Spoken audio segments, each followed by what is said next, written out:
Hi everyone, this is Ankur from FinstudyClub. So after the question of what to purchase, it's the question of how to pay for that thing that you've purchased. What I'm basically trying to say is, in the books of the acquirer, let's say I have decided to purchase the equity shares.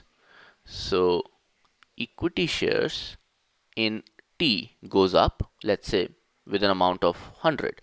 The question is, how do I pay for that? I have two options. One, the cash goes down by 100, that's my first option. Or if I don't have cash or for any other reason, I can issue my own shares.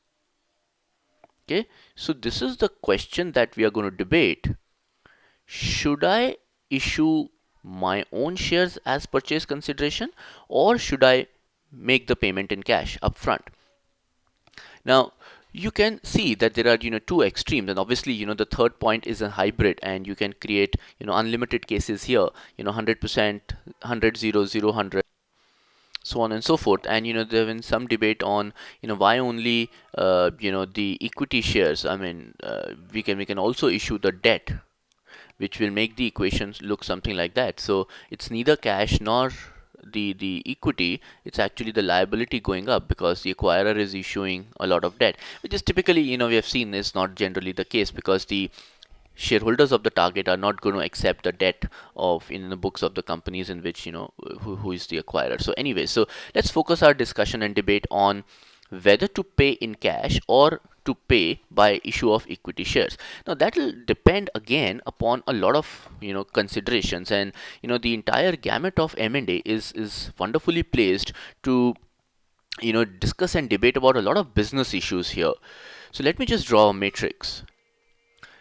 So this is a small matrix that I have decided, I've decided to kind of draw on the basis of what does acquirer and target think about the risk perception of the post-merger entity. So if the target thinks that the business prospect of the combined entity are very good versus bad, and what does the acquirer thinks, whether they are good or bad.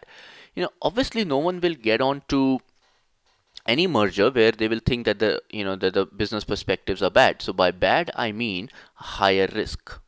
Okay, so now think from a businessman standpoint. If I am a buyer and I believe that whatever I'm purchasing is very good, I would not want to share the fruit of the pie. I would want to make the payment in cash and remain the sole shareholders like before.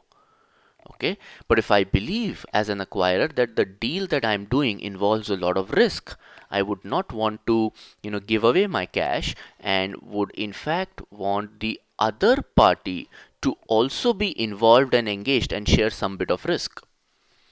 But look at it from the other standpoint. What would the target think? If the target thinks that whatever they are selling doesn't have a very good perspective, they would want to get out in cash.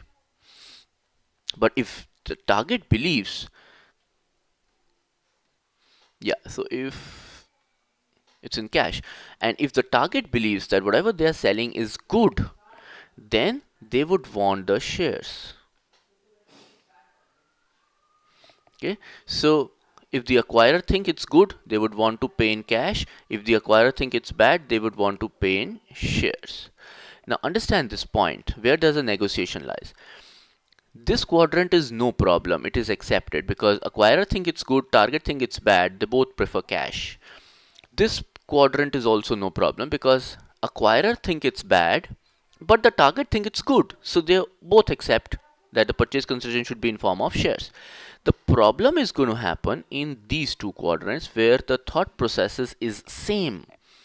So that's where a lot of negotiation lies, and that's where sometimes the hybrid model is seen, where some bit of the amount is paid upfront in cash, but some bit of amount is basically taken in form of shares. So that's one way to look at it from the risk perception, so which is the distribution of risk and reward between the two parties.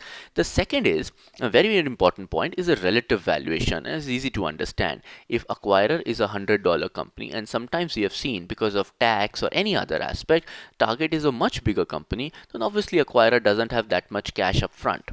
So in this case, your you're basically issuing your equity shares of the acquirer because you don't have that much cash. And the third is again a very simple point. If the acquirer does not want any kind of change in the capital structure, they would not want to tinker away with the equity, they would not want to tinker away with the equity and debt, and therefore they would prefer to pay in cash, so that there is no dilution of control as such. Okay, so this again, the similar points, that we have done. So just pause the video here, just read through, and you'll be able to get there. So this is again, this is answering a question as to what should be the form of the purchase consideration. Read your cases very carefully and note these small points. Your answers lie in these, finer prints. Okay, stay tuned for more videos. Thank you.